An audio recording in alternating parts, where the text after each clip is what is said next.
Start करते हैं बेटा। आज का हमारा जो चैप्टर की शुरुआत है ये है एटम्स। चाहता तो मैं इसको आधा घंटा पौना घंटा और क्लास लेके चैप्टर पूरा करा सकता था, बट मैं नहीं कराऊंगा। आराम से करेंगे, तसल्ली से 1 घंटा लगा के तमीज से आपको लिखवा लिखवा के कराऊंगा।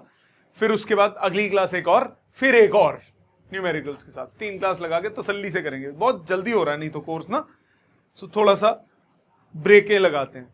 So let's start atoms. Atoms में स्टार्टिंग का जो कंसेप्ट है ये लिखने की जरूरत नहीं होगी। इसमें जो पार्ट लिखना होगा मैं आपको बोलूंगा लिखने के लिए। स्टार्टिंग वाला लॉजिक बहुत सिंपल है। जब आप छोटे बच्चे थे तब आपने एक मॉडल पढ़ा था, एटम का मॉडल। वो एटम का मॉडल जो सबसे पहले आपने पढ़ा था वो था जे थॉमसन्स प्लम पुडिंग मॉडल। याद है? वो था जे थॉमसन्स प्लम पुडिंग मॉडल। क्या पढ़ा था उसमें कि किसी भी एटम को आप एक वाटरमेलन की तरह कंसिडर कर सकते हो। पूरा का पूरा सिस्टम उसका क्या है, पॉजिटिवली चार्ज्ड, और नेगेटिवली चार्ज्ड इलेक्ट्रॉन उसमें सीड्स की तरह एम्बेडेड होते हैं। पढ़ा था आपने। एटम भयंकर तरीके से फेल हुआ। किसने फेल करवाया? रदरफोर्ड भैया ने। याद है? इतनी इतनी केमिस्ट्री तो आती होगी, ये तो पोपट केमिस्ट्री है। सो एटम्स में सबसे पहला है J J Thomson's plum pudding model. J Thomson ने सबसे पहला आइडिया दिया स्ट्रक्चर ऑफ एटम का। उस भाई ने क्या बोला?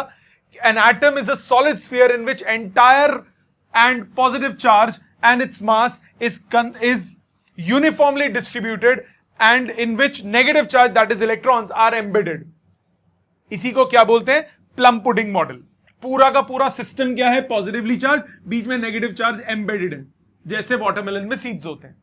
ठीक। This model explains successfully the phenomena of thermionic emission, heat मिली, इलेक्ट्रॉन बाहर आ गए, photoelectric emission and ionisation. But ये फेल हो गया किसमें? अल्फा स्कैटरिंग एक्सपेरिमेंट में। उसको किसने किया? उसको किया अपना रदरफोर्ड भैया ने। उन्होंने नहीं किया, उन्होंने करवाया।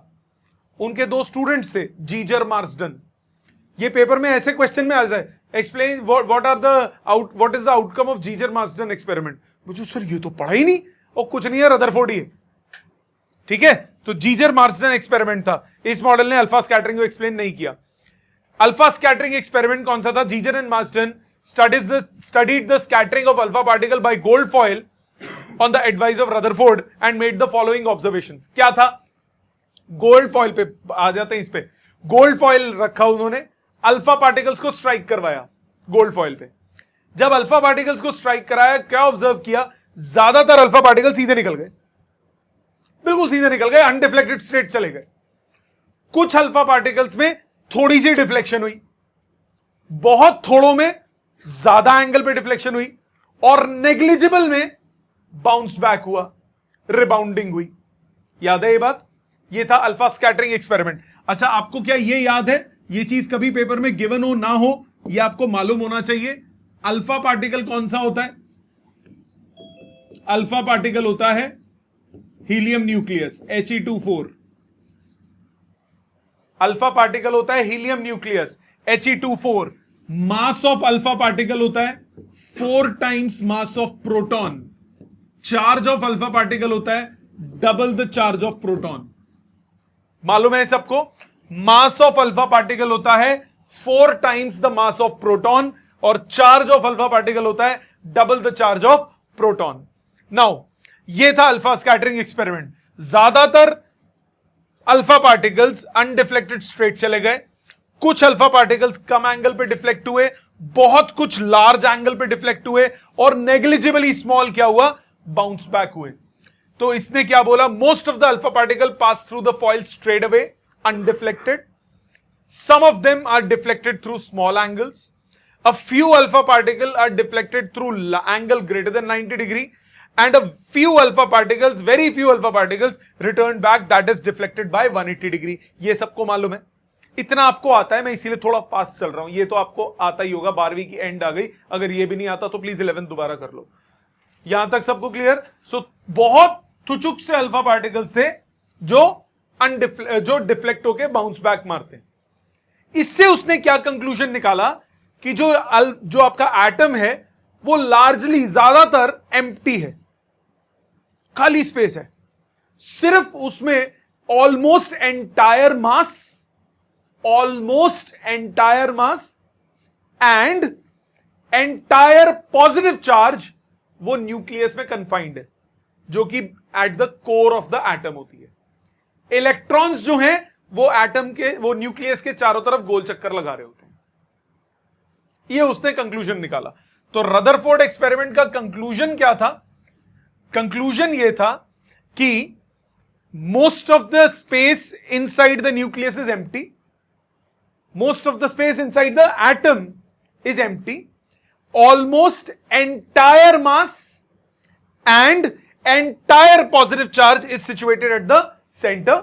वो क्या होता है? Nucleus, and electron revolves around the nucleus in circular path.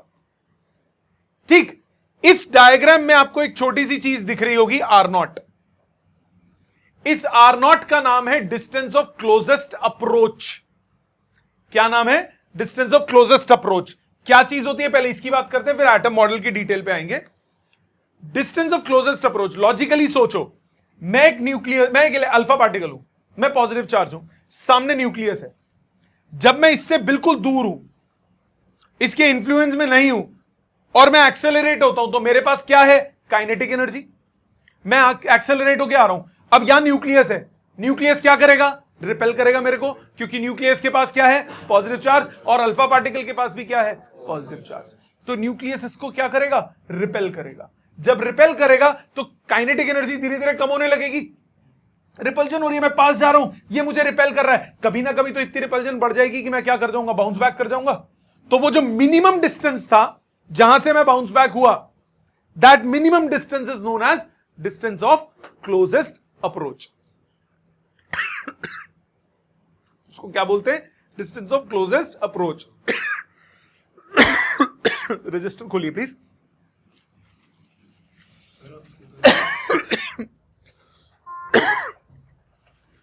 रख ले जो है अपने पास। डिस्टेंस ऑफ क्लोजेस्ट अप्रोच लिखिए। Distance of closest approach of alpha particle, distance of closest approach of alpha particle is the minimum distance, is the minimum distance between nucleus, is the minimum distance between nucleus and alpha particle.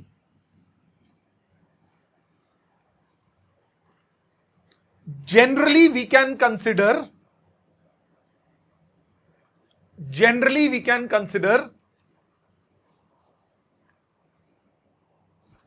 the size of the atom,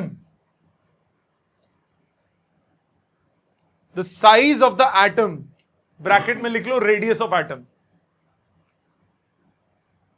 bracket बंद कर दो, equal to distance of closest approach.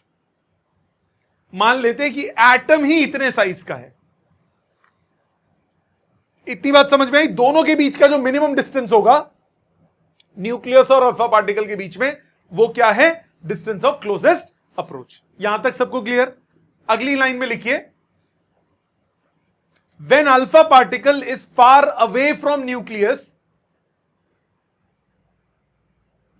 When alpha particle is far away from nucleus, it possess kinetic energy. It possess kinetic energy. When it accelerates towards the nucleus, when it accelerates towards the nucleus, along the central line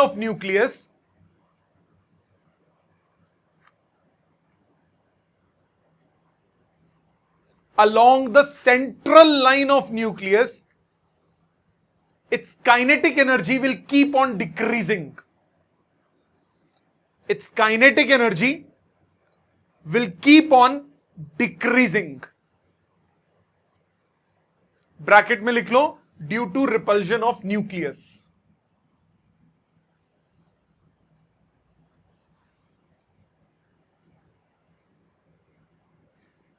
this kinetic energy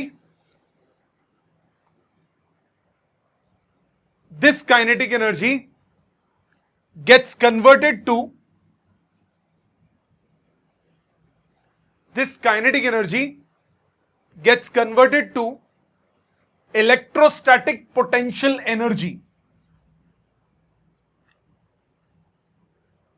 Electrostatic potential energy.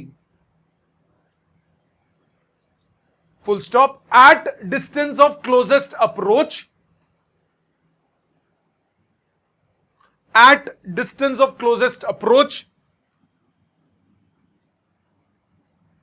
kinetic energy becomes zero. Kinetic energy becomes zero, and the energy will be purely electric potential.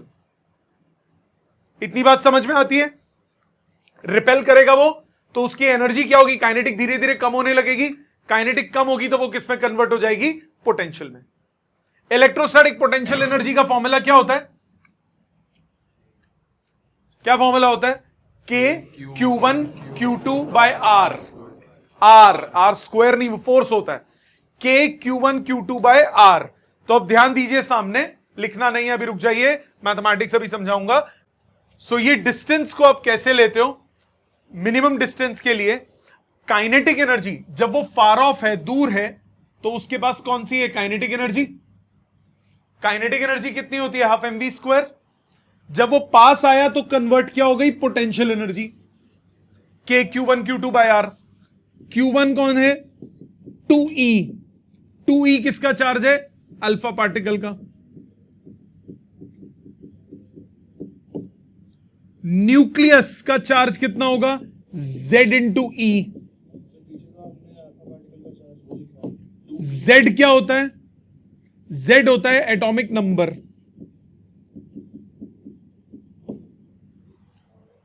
Alpha particle होता है helium nucleus He2 4। उसका charge कितना हुआ? Double the charge of proton. Proton का charge क्या होता है? E।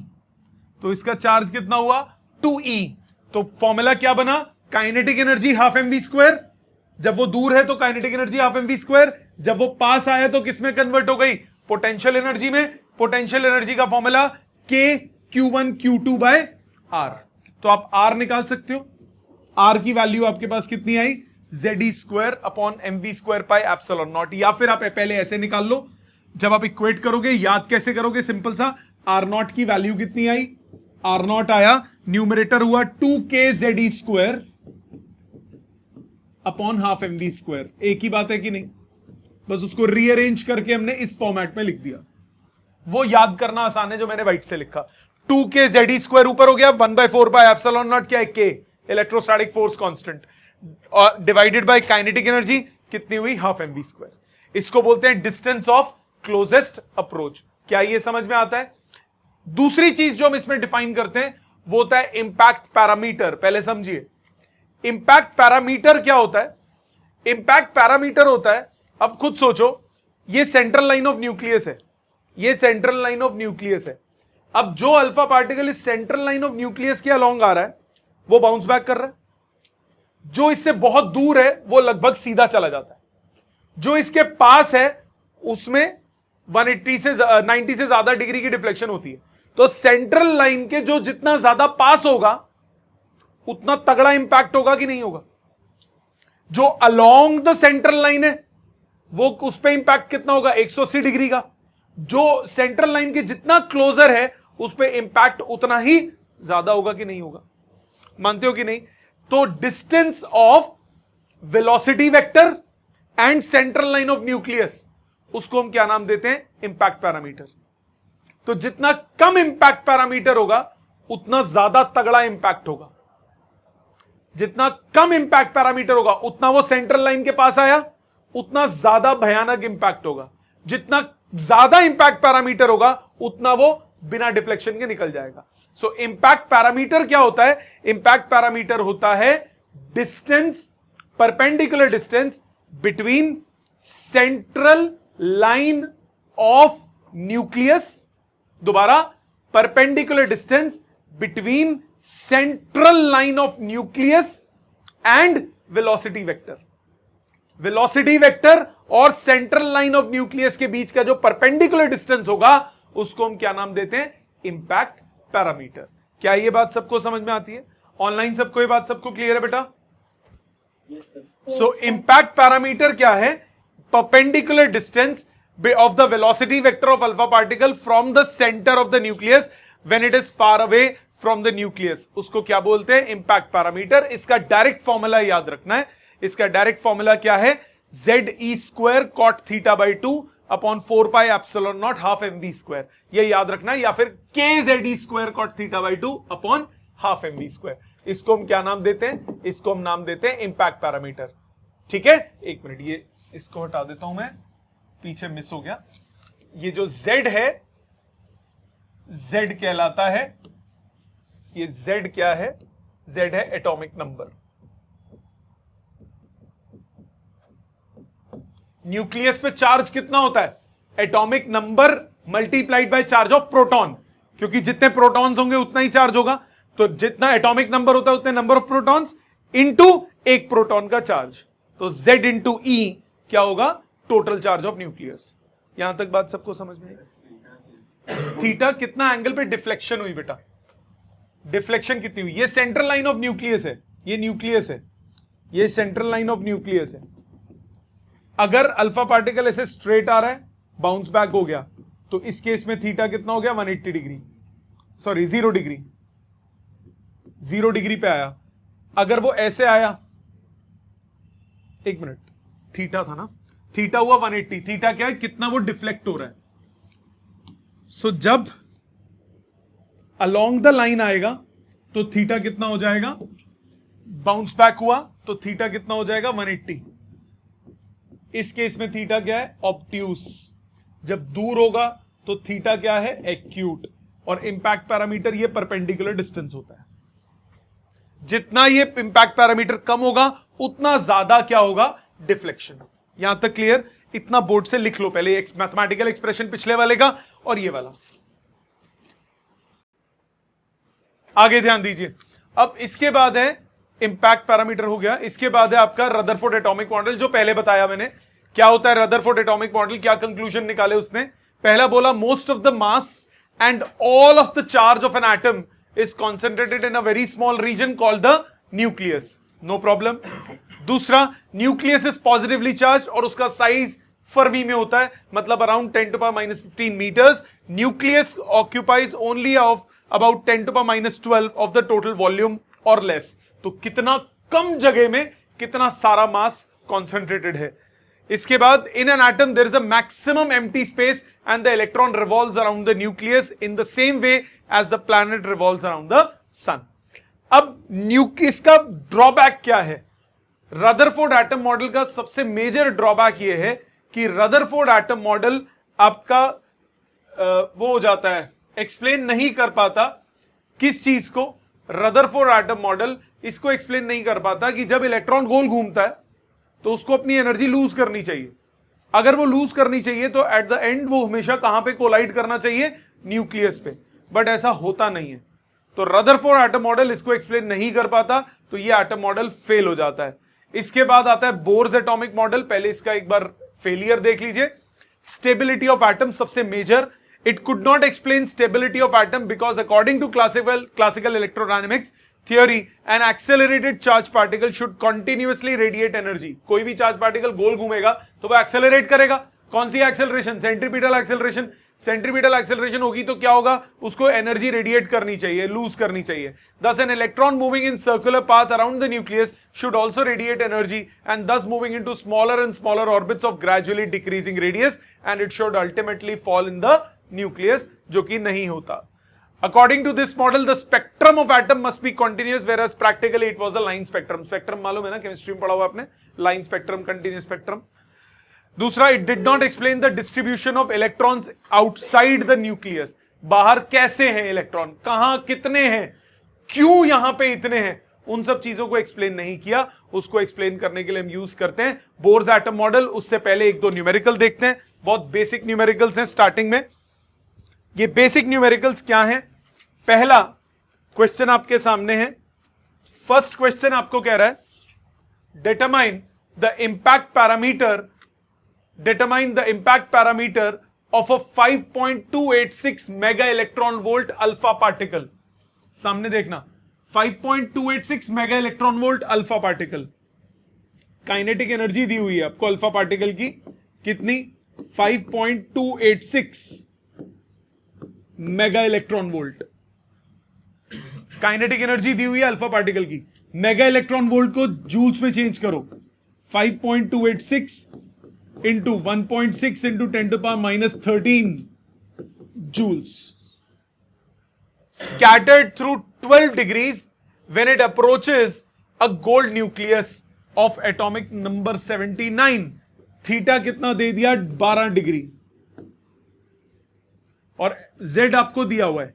Impact parameter का formula k z² cot theta by 2 upon half mv square.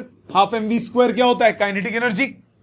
Values डालिए, k की value 9 into 10 to power 9,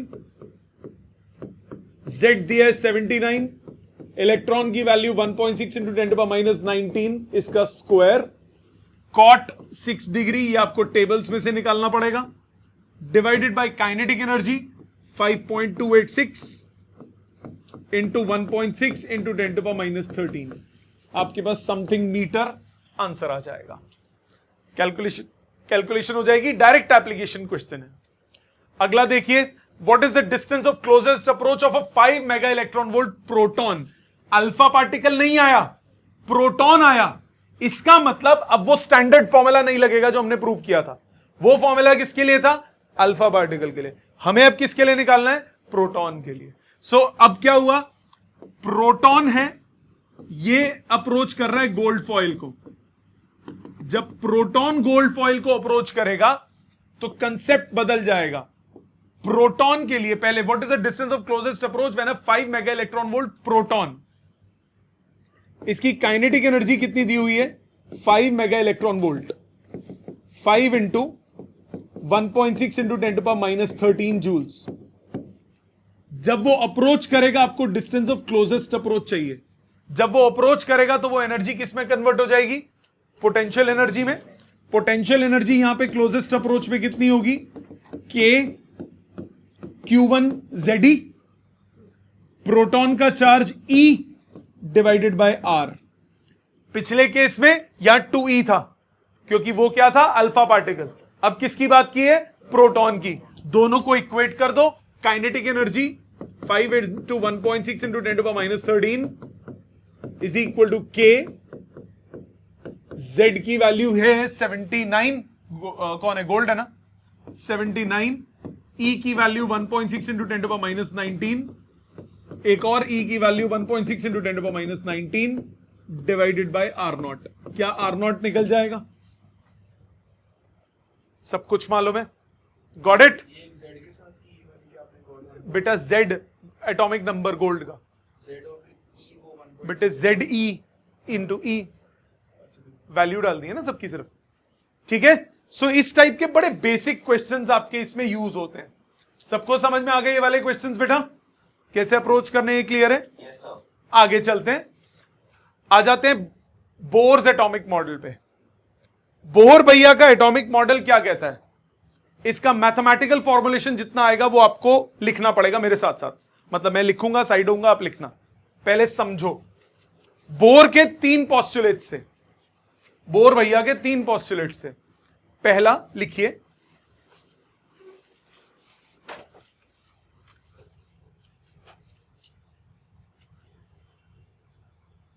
first postulate,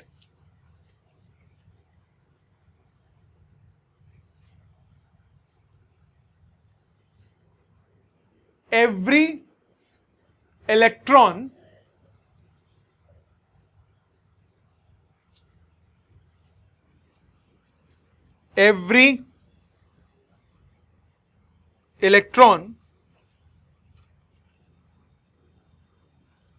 revolves around the nucleus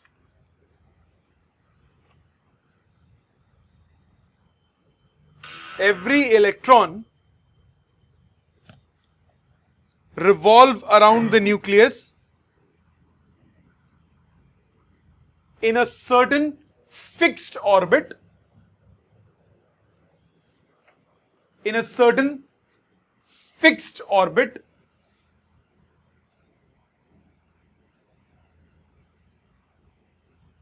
and centripetal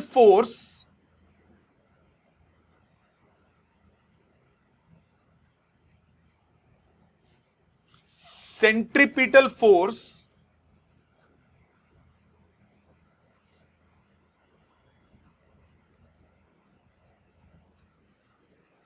required for revolution,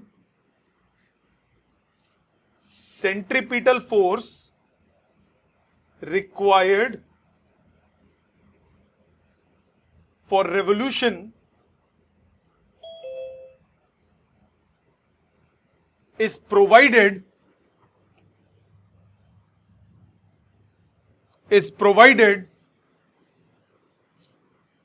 by the electrostatic force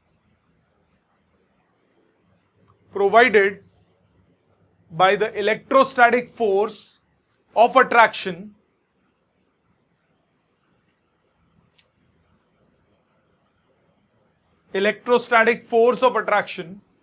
between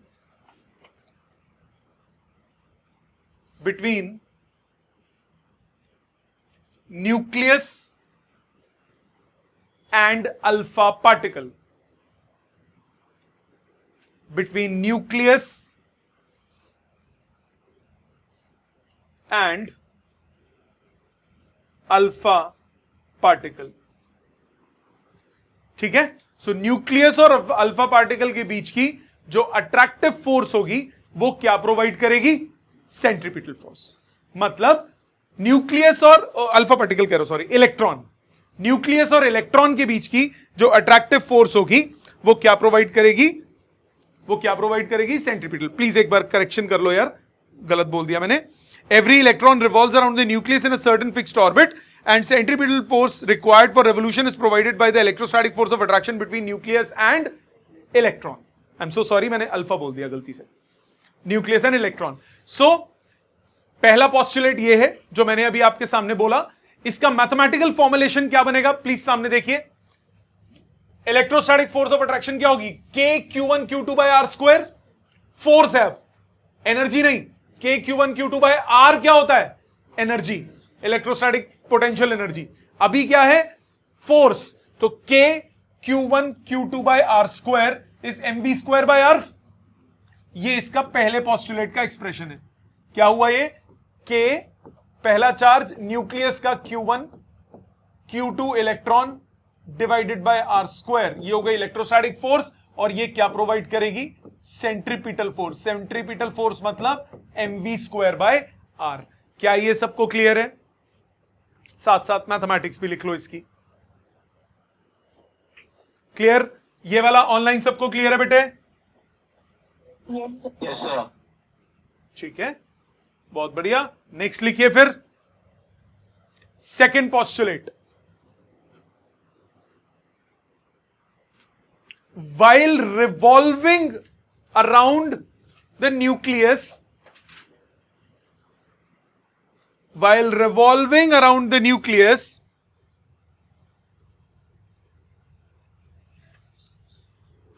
only those orbits are possible,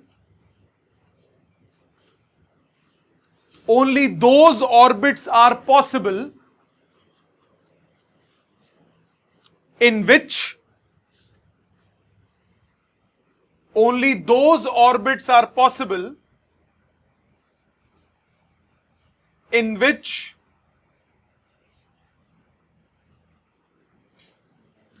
angular momentum of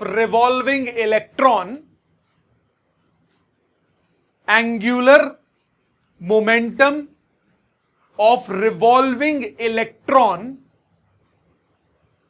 is integral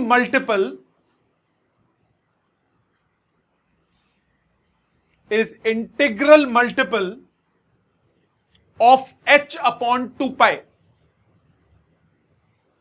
integral multiple of h upon 2 पाई, मतलब ऐसा नहीं है कि हर orbit में वो circular path ले सकता है, सिर्फ उसी ऑर्बिट में वो सर्कुलर पाथ ले सकता है जिसमें अगर वो रिवॉल्व कर रहा है तो एंगुलर मोमेंटम किसके बराबर हो, इंटीजर मल्टीपल हो h अपॉन 2 पाई के. So bore found that angular momentum of revolving electron is integral multiple of h upon 2 पाई. सो सिर्फ वही ऑर्बिट्स पॉसिबल होंगे जिसमें उसका angular momentum integral multiple of h upon 2 पाई हो. एंगुलर मोमेंटम क्या होता है, mvr. सो एंगुलर मोमेंटम होता है mvr. ये किसके बराबर होना चाहिए, integer multiple of h upon 2 पाई.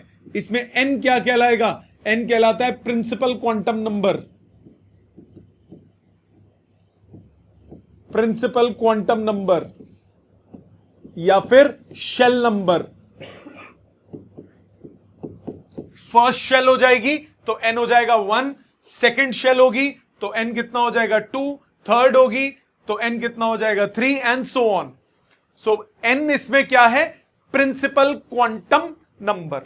बात समझ में आई, सबको क्लियर. तो क्या बोला मैंने पहला पोस्टुलेट बोला कि सारे, और जब इलेक्ट्रॉन गोल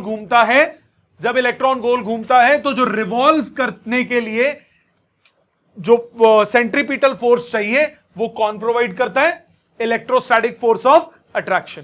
दूसरा, ऐसा नहीं कि कोई भी इलेक्ट्रॉन कोई भी सर्कुलर पाथ ले ले, सिर्फ वही सर्कुलर पाथ लेगा जिसमें अगर वो रिवॉल्व कर रहा है तो एंगुलर मोमेंटम किसके बराबर हो, इंटीजर मल्टीपल हो h अपॉन 2 पाई के. ये दो पोस्टुलेट समझ में आ गए. थर्ड पोस्टुलेट लिखो. while in an orbit energy of electron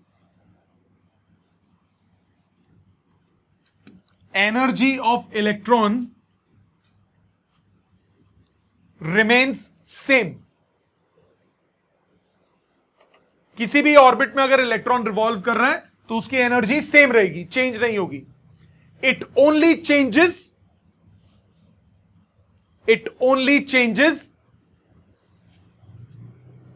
when electron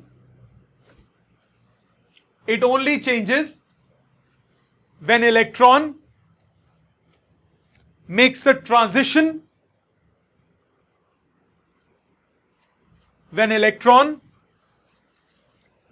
transition from one orbit to another.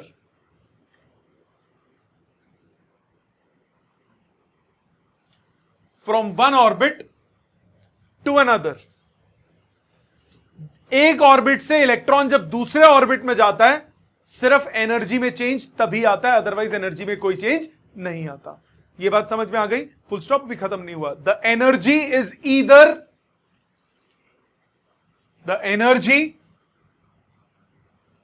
either absorbed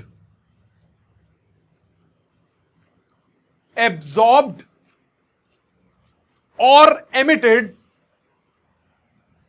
Energy is either absorbed or emitted in the form of electromagnetic waves. जो energy है वो या तो absorb होगी या emit होगी, किस form में, इलेक्ट्रोमैग्नेटिक वेव्स की फॉर्म में. क्या ये बात समझ में आ गई. एनर्जी एब्जॉर्ब होगी या एनर्जी एमिट होगी in the form of electromagnetic waves. तो इसको हम कैसे लिखते हैं, इसको हम लिखते हैं E outer minus E inner is equal to H nu. 2 minute सामने देखो. इसको ना कई बार ऐसे भी लिखा जाता है, E2 minus E1 is equal to H nu. कोई फर्क नहीं पड़ता. दो बातें याद रखिए, अभी मैं प्रूफ भी कराऊंगा. आउटर ऑर्बिट की हाई एनर्जी होती है, अभी हम वैल्यूज भी प्रूव करेंगे, और इनर ऑर्बिट इसकी लो एनर्जी होती है. तो अगर इलेक्ट्रॉन आउटर से इनर पे आएगा, हाई एनर्जी से लो एनर्जी पे आएगा तो एनर्जी एमिट होगी in the form of electromagnetic waves. अगर वो इनर से आउटर में जाएगा, इनर में क्या है? लो एनर्जी, आउटर में क्या है? High energy. इनर से आउटर में जाएगा तो एनर्जी उसको क्या करनी पड़ेगी? एब्जॉर्ब करनी पड़ेगी। सो आउटर से जब वो इनर एनर्जी लेवल पे आएगा तो एनर्जी क्या करेगा? एमिट करेगा in the form of electromagnetic waves. और अगर इनर से आउटर में जाएगा तो उसको एनर्जी क्या करनी पड़ेगी? एब्जॉर्ब। क्योंकि खुद सोचो, ज्यादा एनर्जी है, कम एनर्जी पे आया तो एनर्जी लूज हुई, एनर्जी लूज हुई तो क्या हुआ? रेडिएट हो गई, बाहर निकल गई in the form of electromagnetic waves. इसी तरह लोअर से हायर में गया तो पहले एनर्जी उसके पास कम थी, एनर्जी अब ज्यादा हो गई तो उसको कहीं ना कहीं से चाहिए तो होगी, तो वो क्या करेगा? एनर्जी एब्जॉर्ब करेगा। ठीक है, ये फटाफट लिख लीजिए। इससे हम और क्या क्या निकाल सकते हैं? इससे हम बहुत कुछ निकाल सकते हैं। इससे हम निकाल सकते हैं, ये जो तीनों हमने पोस्टुलेट्स पढ़े, इससे हम रेडियस ऑफ ऑर्बिट निकाल सकते हैं कि इलेक्ट्रॉन का क्या गोल चक्कर का रेडियस होगा। इससे हम वेलोसिटी ऑफ इलेक्ट्रॉन निकाल सकते हैं कि इलेक्ट्रॉन की स्पीड कितनी होगी, जब इलेक्ट्रॉन गोल गोल घूमेगा तो उसकी स्पीड कितनी होगी, वो कैलकुलेट हो सकता है। टाइम पीरियड कैलकुलेट हो सकता है। इससे हमारे पास एनर्जी कैलकुलेट हो सकती है, फ्रीक्वेंसी कैलकुलेट हो सकती है, एंगुलर फ्रीक्वेंसी कैलकुलेट हो सकती है। इतना कुछ कैसे, अभी बताता हूं। फटाफट इसको लिख लीजिए पहले, फिर उसके बाद इसको मैथमेटिकल फॉर्मुलेशन शुरू करेंगे। इसकी हम मैथमेटिकल फॉर्मुलेशन शुरू करेंगे। मैथमेटिक्स में हेडिंग डालिए, फर्स्ट है इसमें radius of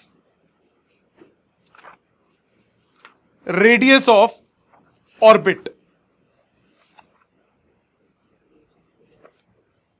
radius of orbit, orbital radius क्या होगा? प्लीज सामने देखिएगा।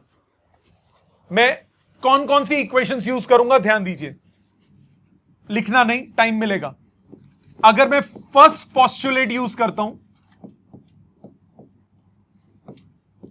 तो वहां से आपके पास आया K Z E by R square is M V square by are.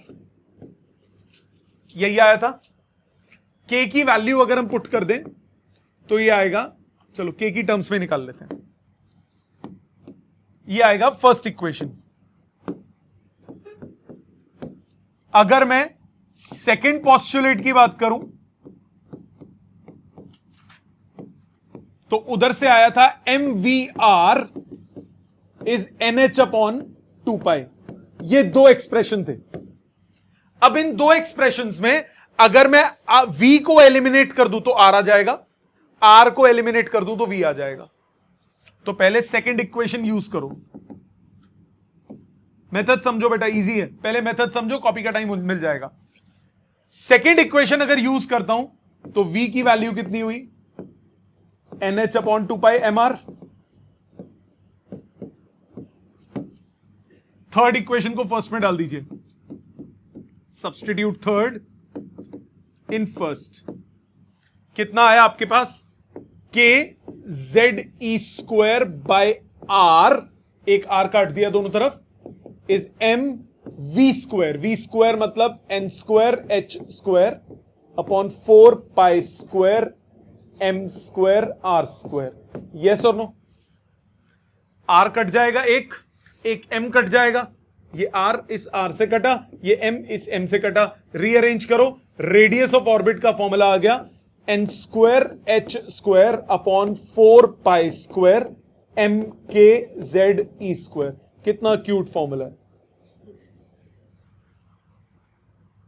ठीक है? क्या फॉर्मूला है ये? N square H square upon 4 pi square M K Z E square. इससे क्या पता लगा कि radius of orbit directly proportional to N square है।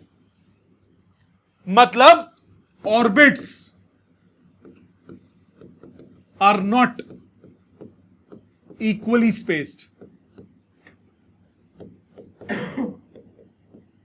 ऐसा नहीं जैसे बचपन में बनाते ना, ये गोला, ये दूसरा ऑर्बिट, ये तीसरा ऑर्बिट, ऐसे बनाते थे ना, ये गलत है।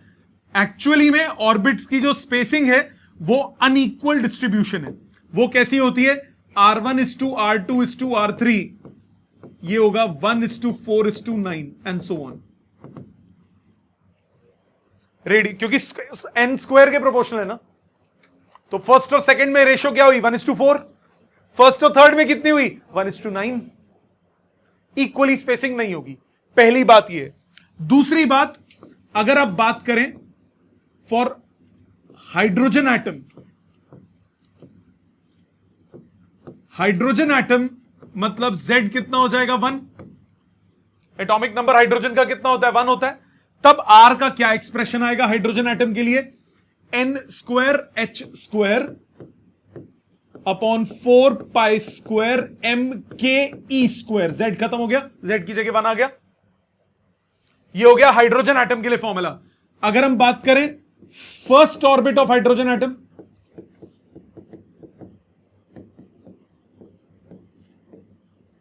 फर्स्ट ऑर्बिट का मतलब n की वैल्यू कितनी हो गई? 1 हो गई। सो इसके लिए रिलेशन बनेगा h² अपॉन 4π² mke²। सॉल्व करते हो ये वैल्यू आती है 0.53 एंगस्ट्रॉम। सो अब अगर ये किसके लिए आया? फर्स्ट ऑर्बिट के लिए। तो अगर आपको सेकंड ऑर्बिट का निकालना है तो कितना हो जाएगा? 4 टाइम्स। थर्ड ऑर्बिट का क्या हो जाएगा? 9 टाइम्स एंड सो ऑन। तो सारा कैलकुलेट करने की जरूरत नहीं पड़ेगी। इतनी बात समझ में आ गई? यहां तक सब बच्चों को क्लियर? ऑनलाइन सबको यहां तक क्लियर बेटा? Yes, sir. ठीक है। अभी मैंने क्या निकाला? मैंने रेडियस निकाला। अब मैं चाहूं तो वेलोसिटी भी कैलकुलेट कर सकता हूं। अभी मैंने किसको एलिमिनेट किया था? V को एलिमिनेट करके R निकाल लिया। अब मैं R एलिमिनेट करके V भी निकाल सकता हूं। कैसे? अगर मैं स्पीड ऑफ इलेक्ट्रॉन निकालना चाहता हूं, फिर से using second equation.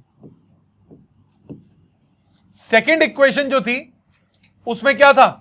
mvr is nh/2π। R की वैल्यू क्या हो गई? nh/2π mv। R कितना आया? nh/2π mv। ये नंबर 4 बोल दिया। Substitute 4 in first. फर्स्ट क्या थी? kZe² upon R is mv² by R। R square था, R कट गया था। अब R की वैल्यू अगर मैं सब्स्टिट्यूट कर दूं, मेरे पास आएगा kZe² बाय R की value nh/2π mv is mv²। एक v कैंसिल हो गया, एक m कैंसिल हो गया, तो v का एक्सप्रेशन कितना आया? v का एक्सप्रेशन कितना आया? kZe², 2 से पहले लिखना, चलो कोई नहीं, kZe² इंटू 2π बाय nh। ठीक है, समझ में आया? इसमें भी अगर मैं फर्स्ट ऑर्बिट की बात करता हूं, first orbit of hydrogen, first orbit मतलब n = 1, हाइड्रोजन मतलब z = 1। सब्स्टिट्यूट कर दो, वेलोसिटी का एक्सप्रेशन कितना आएगा? 2πke² upon nh। ये वैल्यू सॉल्व करके आती है 2.2 इंटू 10⁶ मीटर्स पर सेकेंड। कहां पे बेटा? ओ सॉरी, h आएगा, n1 हो गया, फर्स्ट ऑर्बिट है। ठीक है, ये बात समझ में आ गई? ऑनलाइन सबको क्लियर? तो हमने किया क्या? फर्स्ट और सेकंड इक्वेशंस यूज की। फर्स्ट और सेकंड इक्वेशन में पहले एलिमिनेट किसको किया? v को। क्या कैलकुलेट कर लिया? r। अब एलिमिनेट किसको किया? r को। क्या कैलकुलेट कर लिया? v। ये बात सबको क्लियर? सारे बच्चों को समझ में आ गया यहां तक? Absolutely sure? तो ये हो गया वेलोसिटी, स्पीड ऑफ इलेक्ट्रॉन। अगर मुझे निकालना हो टाइम पीरियड और फ्रीक्वेंसी, टाइम पीरियड कैसे निकालोगे? टाइम क्या होता है? Distance upon speed. टाइम होता है डिस्टेंस अपॉन स्पीड, तो 2πr बाय वेलोसिटी। r और v दोनों का एक्सप्रेशन निकाल चुके हो, सब्स्टिट्यूट कर दो। r का एक्सप्रेशन कितना था? r का एक्सप्रेशन था n²h² अपॉन 4π² mkZe²। और v का एक्सप्रेशन कितना था? v का एक्सप्रेशन था, कहां गया, 2 पाई के Z E square upon N H, नीचे 2 पाई के Z E square upon N H. ये 2 पाई से 2 पाई कट गया, कितना आया, N cube H cube upon 4 pi square,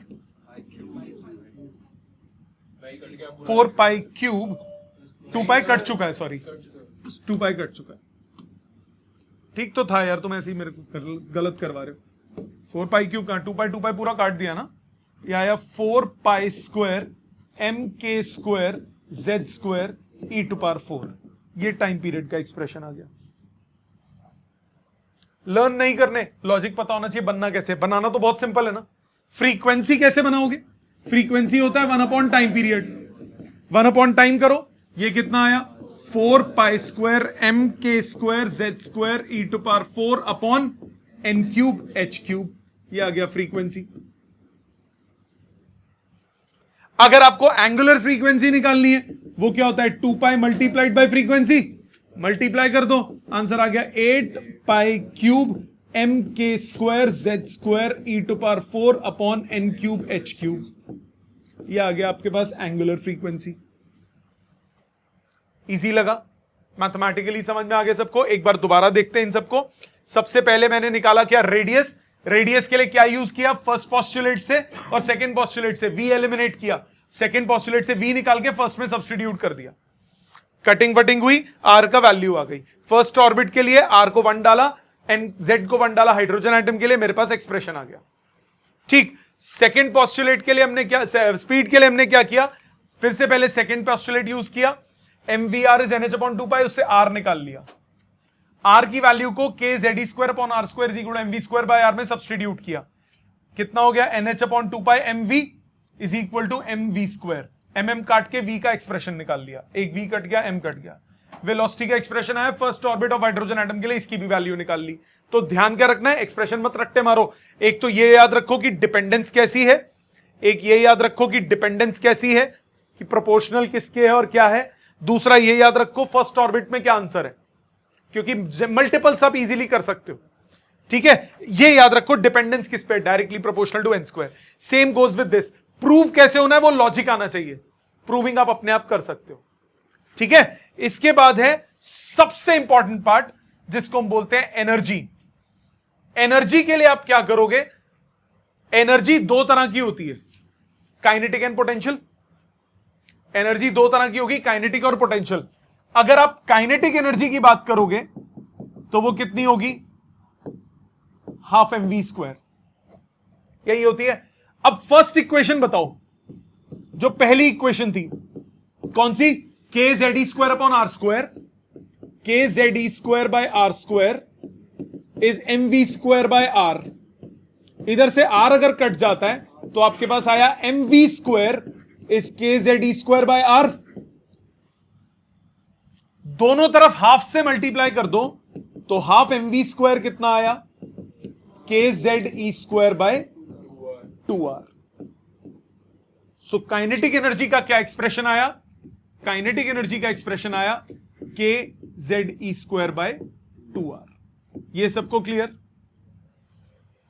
ये सबको क्लियर, ओ लिखा हुआ है के Z E square bye 2r, ये काइनेटिक एनर्जी का एक्सप्रेशन आया। इसी तरह पोटेंशियल एनर्जी का क्या एक्सप्रेशन आएगा, के Q1 Q2 बाय r, हां कि ना, टोटल एनर्जी इन दोनों को जोड़ के बन जाएगा।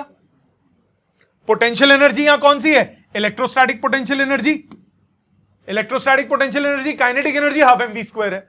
सो एक बार दोबारा देखिए, पोटेंशियल एनर्जी क्या होगा, इलेक्ट्रॉन पोजेस सम पोटेंशियल एनर्जी जब वो गोल घूमेगा, क्यों, क्योंकि न्यूक्लियस उसको क्या कर रहा है, अट्रैक्ट कर रहा है। और पोटेंशियल एनर्जी का फॉर्मूला क्या होता है, K Q1 Q2 bye r। तो एक्सप्रेशन कितना आया, minus K Z E square by R. आप कहोगे सर यहां चार्ज का साइन लिया आपने, फोर्स में नहीं लिया था। फोर्स वेक्टर क्वांटिटी होती है, उसमें माइनस साइन सिर्फ क्या रिप्रेजेंट करता है, डायरेक्शन। एनर्जी स्केलर क्वांटिटी है, उसमें माइनस साइन वैल्यू को रिप्रेजेंट करता है। तो यहां माइनस साइन यूज करेंगे एनर्जी में, फोर्स में नहीं करते, क्योंकि फोर्स में सिर्फ वो अट्रैक्टिव शो करता। काइनेटिक एनर्जी के लिए सेम वही काम, mv²/r ये था, तो mv² की वैल्यू निकाले, काइनेटिक एनर्जी आ गया। ये मैंने अभी एक्सप्लेन किया था आपको। काइनेटिक एनर्जी जो है वो पोटेंशियल एनर्जी का हाफ आ रहा है, नोटिस करो, माइनस kZe²/r, और ये कितना आया, kZe²/2r। वैल्यू वाइज हाफ आ रहा है कि नहीं आ रहा, इसीलिए यू का मॉड लिखा है। ठीक है, दोनों को जोड़ दो, टोटल एनर्जी की वैल्यू आ गई माइनस kZe²/2r। दोनों को अगर मैं ऐड करूंगा तो एनर्जी का एक्सप्रेशन कितना हुआ, आर की वैल्यू डाल दी, -2π²m²Z²e⁴/n²h²। वैल्यूज थोड़ी ना बार बार डालते रहोगे, इलेक्ट्रॉन वोल्ट में कन्वर्ट करोगे, रिलेशन आएगा -13.6 Z²/n²। इसको मैं इलैबोरेट कर देता हूं, इधर ध्यान दो, मैंने क्या क्या बोला, ध्यान देना। काइनेटिक एनर्जी का एक्सप्रेशन आपके पास आया kZe²/r 2r, ये आया था काइनेटिक एनर्जी का एक्सप्रेशन। पोटेंशियल एनर्जी का एक्सप्रेशन कितना आया था, -kZe²/r। टोटल एनर्जी का एक्सप्रेशन कितना आया, -kZe²/2r। ये तीन एक्सप्रेशन थे जो काम में आएंगे। पहली चीज जो इसमें आप यूज करोगे वो ये, अगर टोटल एनर्जी -x है तो पोटेंशियल एनर्जी इसकी क्या होगी, डबल, और काइनेटिक एनर्जी इसके बराबर होगी वैल्यू में। Total energy, kinetic energy value wise दोनों बराबर है।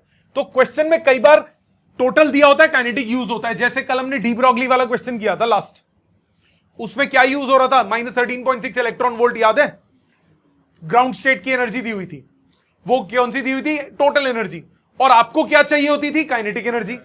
तो मैंने क्या बोला था, जितनी टोटल एनर्जी है उतनी ही वैल्यू वाइज क्या होगी, काइनेटिक।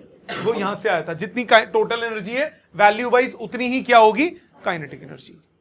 ठीक, दूसरी चीज, एनर्जी का एक्सप्रेशन, टोटल एनर्जी का एक्सप्रेशन जो आपने निकाला, वो निकाला -kZe²/2r। r की वैल्यू डालो, -kZe²/2, r की वैल्यू होती है n²h²/4π²mkZe²। सॉल्व करो, 2 से 2 कट गया, -2π²mk²Z²e⁴/n²h²। ये एनर्जी का एक्सप्रेशन आया। गंदा सड़ा सा एक्सप्रेशन है, कोई बात नहीं, घबराने की कोई लोड नहीं। मतलब इसमें अगर आप वैल्यू सॉल्व करते हो, यह आता है -13.6 Z²/n² इलेक्ट्रॉन वोल्ट। वैसे वैल्यूज डालोगे जूल्स में आएगा, इलेक्ट्रॉन वोल्ट में कन्वर्ट किया तो ये एक्सप्रेशन हो गया एनर्जी का, इलेक्ट्रॉन वोल्ट में ऑलवेज। मतलब अगर हम बात करेंगे हाइड्रोजन एटम की,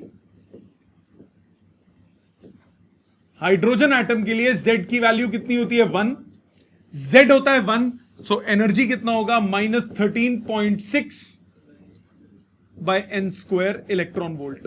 तो फर्स्ट ऑर्बिट के लिए -13.6 इलेक्ट्रॉन वोल्ट, सेकेंड ऑर्बिट के लिए -13.6/4 मतलब -3.4 इलेक्ट्रॉन वोल्ट, थर्ड ऑर्बिट के लिए -13.6/9 -1.51 इलेक्ट्रॉन वोल्ट, फोर्थ ऑर्बिट के लिए -13.6/16 मतलब -0.85 electron volt, and so on. आप देखो जैसे जैसे आप आउटर ऑर्बिट में जा रहे हो, नेगेटिव में वैल्यू कम होती जा रही है, मतलब एनर्जी बढ़ती जा रही है कि नहीं बढ़ती जा रही। सो जितना इनर ऑर्बिट पे होगे एनर्जी उतनी ही कम होगी, जितना आप आउटर पे होगे एनर्जी उतनी ज्यादा होगी। तो अगर आप इंफिनिटी पे चले गए तो एनर्जी हो जाएगी 0, विच इज मैक्सिमम। 0 मैक्सिमम है, क्योंकि नेगेटिव एनर्जी है ना, बाउंडेड इलेक्ट्रॉन है, electron is bounded to the nucleus. अगर पॉजिटिव होती तो उड़ जाता। समझ में आया यहां तक? सो आज का ये छोटा सा काम था, अगली क्लास में हम इसको कंटिन्यू करेंगे। आज आपको करना क्या है, ये सारे फॉर्म्स, सारे फॉर्मूलाज, एक एक अक्षर बुक से अच्छे से याद कीजिए। ठीक है, थैंक यू वेरी मच।